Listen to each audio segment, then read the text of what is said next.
నమస్కారం. వనవానికి స్వాగతం. ఈరోజు వార్తలలోని ముఖ్యాంశాలు.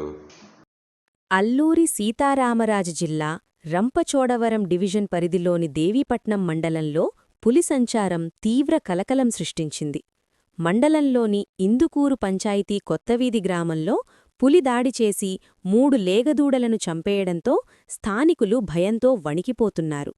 వివరాల్లోకి వెళితే కొత్తవీధి గ్రామానికి సమీపంలోని ఇనుకొండ వద్ద పశువుల పాకలో కట్టివేసి ఉన్న 3 దూడలపై పులి దాడి చేసింది. ఈ దాడిలో 3 దూడలు అక్కడికక్కడే మృతి చెందాయి.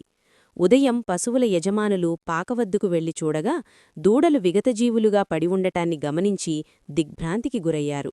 సమీపంలో పులి అడుగుజాడలు స్పష్టంగా కనిపించడంతో వెంటనే అటవీశాఖ అధికారులకు సమాచారమందించారు. విషయం తెలుసుకున్న అటవీశాఖ అధికారులు హుటాహుటిన ఘటనాస్థలానికి చేరుకున్నారు. చనిపోయిన దూడల కళేబరాలను, పులి పాదముద్రలను పరిశీలించి ఇది పులిపనేనని ప్రాథమికంగా నిర్ధారించారు. పులి సంచారంతో కొత్తవీడి గ్రామస్తులు, చుట్టుపక్కల రైతులు తీవ్ర ఆందోళన చెందుతున్నారు. పొలాలకు, పనులకు వెళ్లాలంటేనే జంకుతున్నారు.